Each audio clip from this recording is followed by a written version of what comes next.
গুনাহ কোনোদিন তৃপ্তি দেয় না। ওই দুশ্চরিত্র যুবককে জিজ্ঞেস করে দেখেন, কত লক্ষ নারী উলঙ্গ দেখলে তোমার তৃপ্তি হবে? সে বলতে পারবে না। সারা পৃথিবীর নারী ল্যাংটা উলঙ্গ করেও যাকে দেখাইলে তার শখ মিটবে না, সে আরো দেখতে চাই। কারণ গুনাহ কি দেয় না? তৃপ্তি।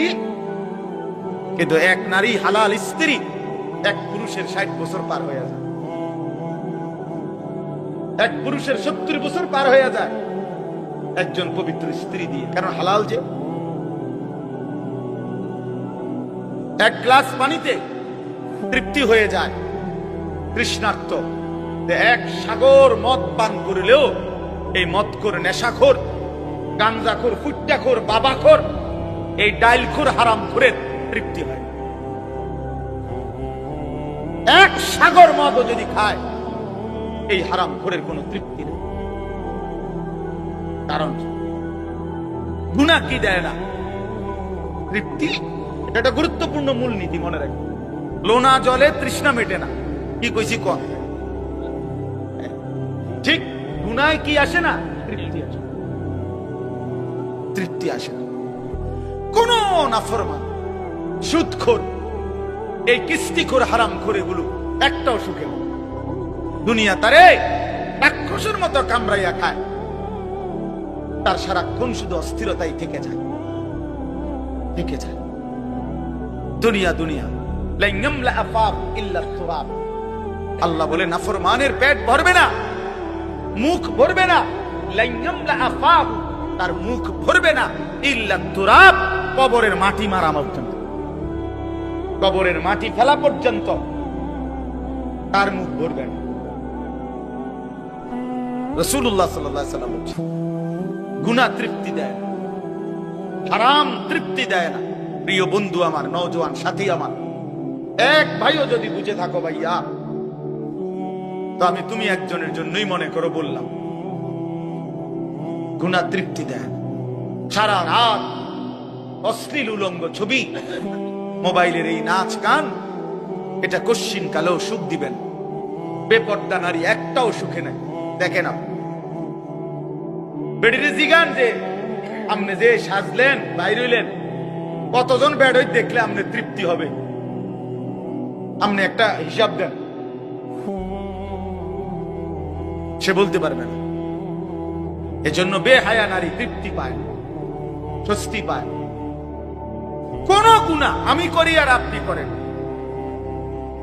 কোন গুনাহ কাউকে সুখ দেয়, গুনাহ কাউকে তৃপ্তি দেয় না। বাবা, এটা বুঝা উচিত। আল্লাহ আমাদেরকে বুঝার তৌফিক দান করেন। তাইলে বুঝাইতে চাইলাম, তাতফিফ, আল্লাহর হক, বান্দার হক, এক্ষেত্রে ঘাটতি করা, এটার জন্য জাহান্নাম।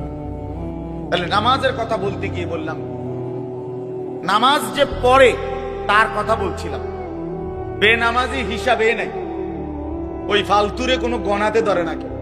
ইসলাম তাকে কোনো মানুষে মনে করে বেনামাজি। ওটা খায় দায় ঘুমায়।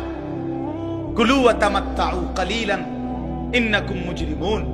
আল্লাহ বলে নাফরমান, ঠিক আছে, কিছু সময়ের জন্য দুনিয়া খাও, ভোগ করো, বাকি মনে রাখো তুমি কিন্তু পাপী। কথাবার্তা পরে হবে। পিড়া টাঙ্গাইয়া ফিটমু আমি আল্লাহ। কি মনে করছো? ফায়াউমা ইদিল্লা ইউআযিবু আযাবাহু আহাদ ওয়ালা ইউসিকু ওয়াতাকাহু আহাদ।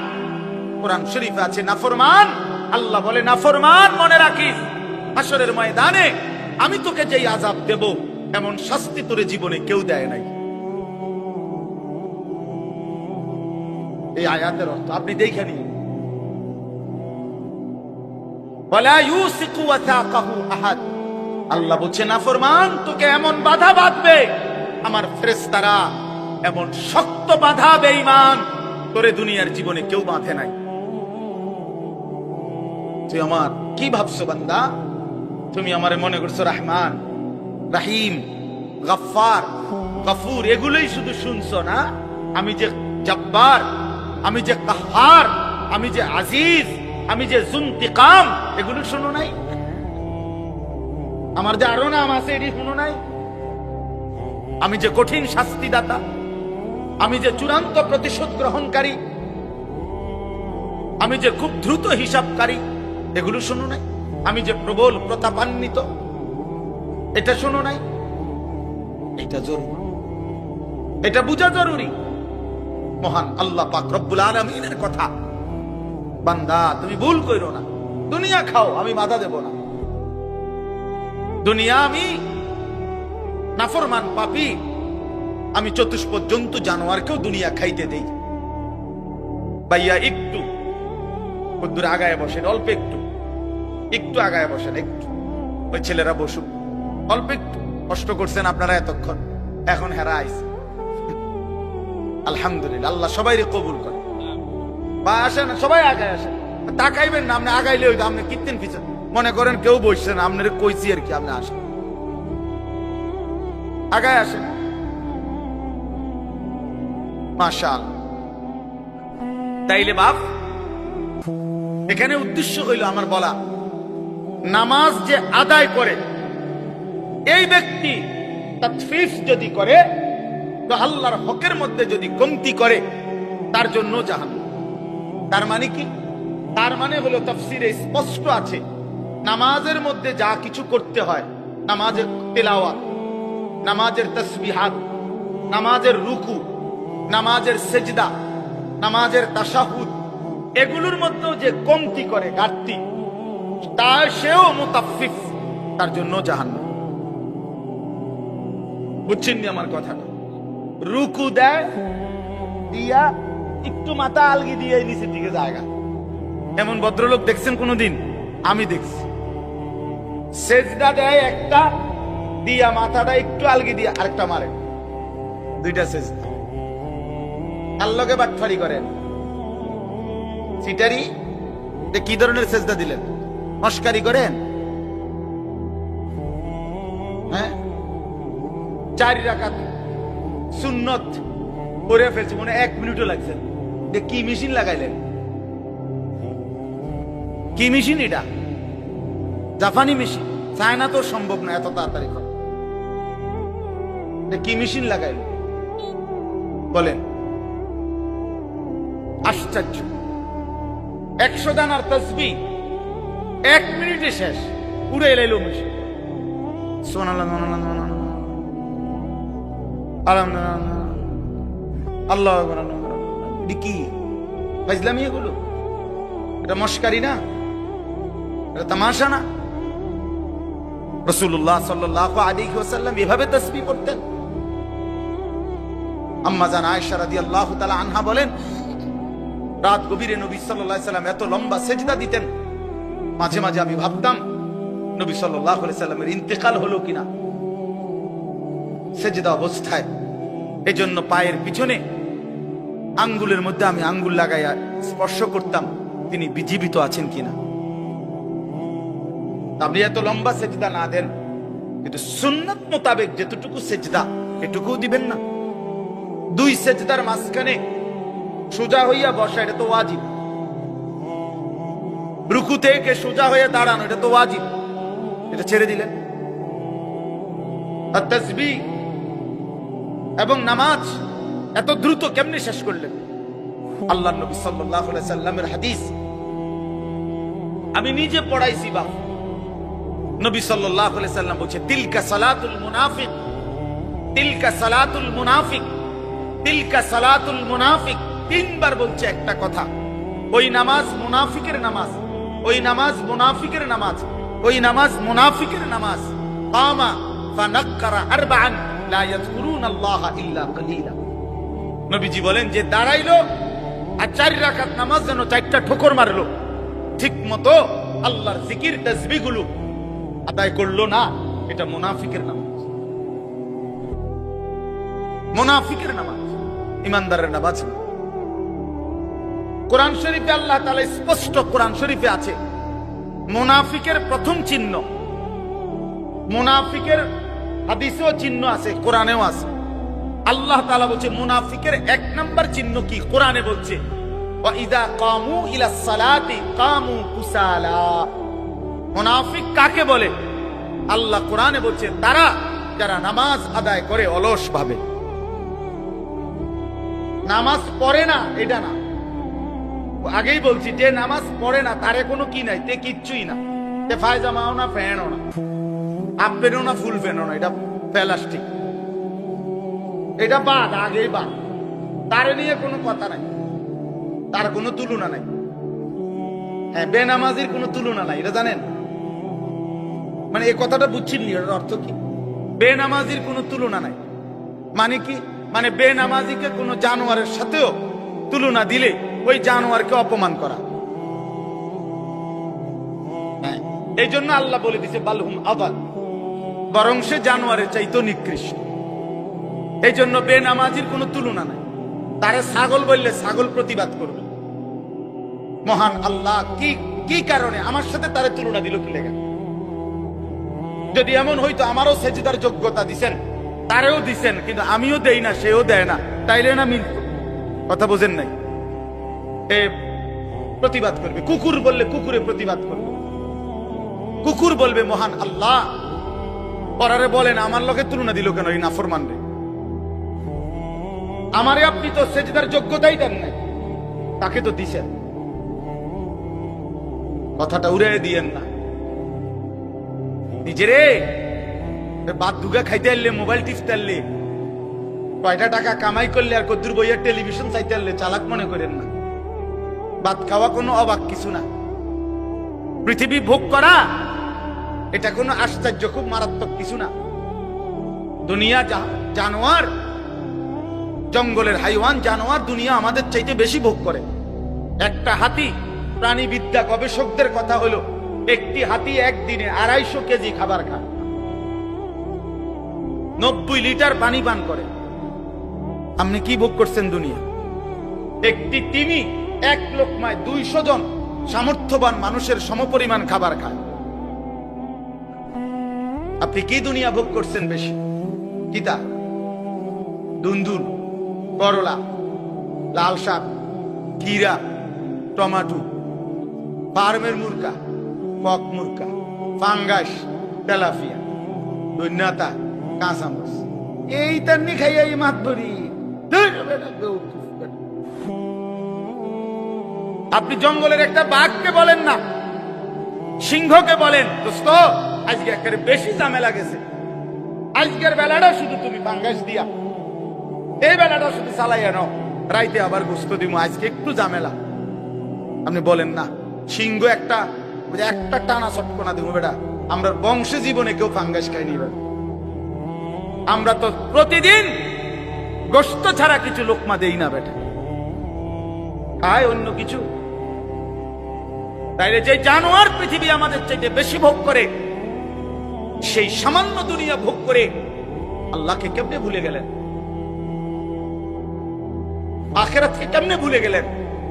হায় মুসলমান, নামাজ কেমনে ভুলে গেলেন? ছেলেটা কোনোদিন নামাজ পড়ে না, মুসলমানের ঘরে ঘুমায়। উপযুক্ত ছেলে 14 বছর 16 বছরের কোনোদিন ফজরের নামাজ পড়ে না। আপনি বলতেছেন তারে মানুষ বানাইতেছেন। কি মানুষ বানাইতেছেন? কোন যুক্তিতে? এ তো অমানুষ হচ্ছে বেটা। বেনামাজি মানুষ হয় কেমনে? আবার বেহায়া মানুষ হয় কেমনে? আবার যে মেয়ে বেহায়া 8-7 কাপড় পরে নিজের রূপ আর যৌবন রাস্তায় প্রদর্শন করে, সে মানুষ হইল কেমনে? তো হাজারো লক্ষ বখাতে যুবকের ভোগের উপভোগের প্রদর্শনীর এক বস্তু হইছে সে ইজ্জতওয়ালা, সম্ভ্রমওয়ালা, আত্মমর্যাদা সম্পন্ন নারী হইল কিভাবে? মানুষ বানায়, মানুষ বানায় শুধু রেজাল্টের কাগজ, A+ এর কাগজ, এইটার সার্টিফিকেট, এটাই শুধু মানুষ না মিয়া।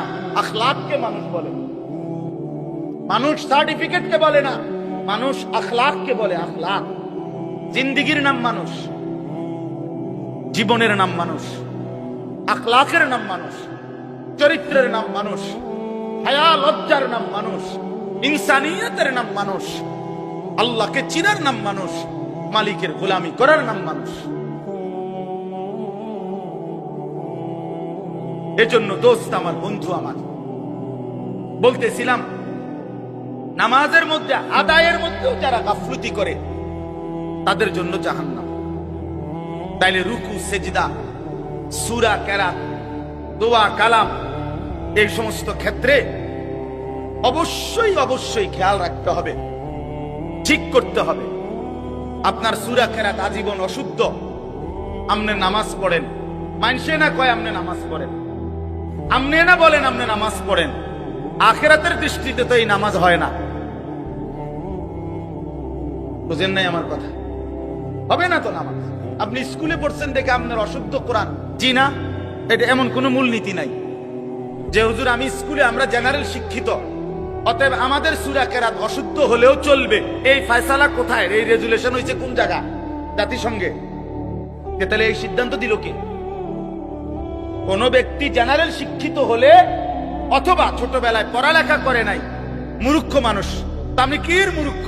আপনি সরু সরে আনা লেখতারেন না, দুনিয়া চিনেন না কোনটা, বাতের থালাও চিনেন, রুটির থালাও চিনেন, মাছও চিনেন, গোশতও চিনেন, বেড়াও চিনেন, বেড়িও চিনেন, রাতও চিনেন, দিনও চিনেন, হাসিও চিনেন, কান্নাও চিনেন, বিএসও বোঝেন, সিএসও বোঝেন, আরএসও বোঝেন, খতিয়ানও বোঝেন, কোনান দিয়ে কারে ফেস লাগাইতে হবে এটাও বোঝেন, 14 গোষ্ঠীর সব বোঝেন, শুধু আখিরাত বোঝেন না। হ্যাঁ,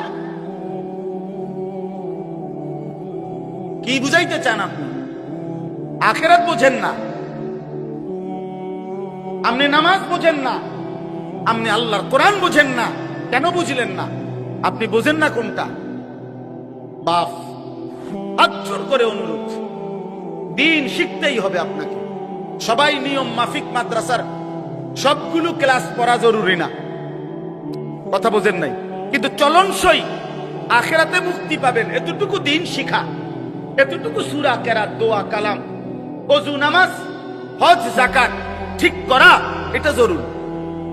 এখানে খামখেয়ালি করলেন, আপনি ইউনিভার্সিটি পড়েন, কোনো আপত্তি নেই, একেবারে হিমালয় পর্বতের উচ্চতা পর্যন্ত যুবক, তোমার সার্টিফিকেট হোক, কোনো মানা নাই।